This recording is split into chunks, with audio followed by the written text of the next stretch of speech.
Zamonaviy insoniyat uchun hozirgi kunda eng katta muammolardan biri bu surunkali charchoq. Ya'ni yoshu qari to'satdan sababsiz go'yoki charchab qoladi.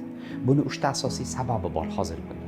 Birinchisi Epstein-Barr virusi, ikkinchisi insulinga bo'lgan sezuvchanlikning kamayib ketishi va uchinchisi mikroelement hamda polivitaminlarga bo'lgan ehtiyojni ko'payishi. Ya'ni polivitaminlar yetishmasa, mikroelement yetishmasa organizm qiynalib qoladi. Buni nimaga o'xshatsa bo'ladi? Masalan, avtomobil. Avtomobilga sifatsiz benzin quyasiz, charchaydi. Yog'ini vaqtida almashtirmaysiz, charchaydi. Bu ham xuddi shunaqa. Epstein-Barr hamda insulinga bo'lgan sezuvchanligini bilan bog'liq bo'lgan kasalliklar bilan mutaxassis shug'ullanadi.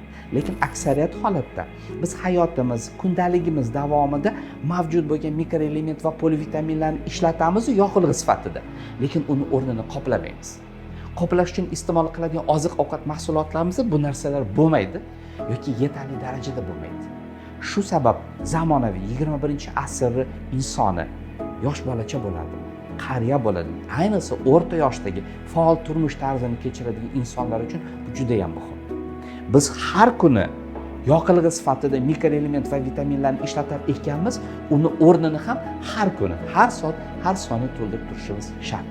Shu nuqtai nazardan biologik faol qo'shimchalar hozirgi kunda inson salomatligi uchun nihoyatda asqotadigan mahsulotlar.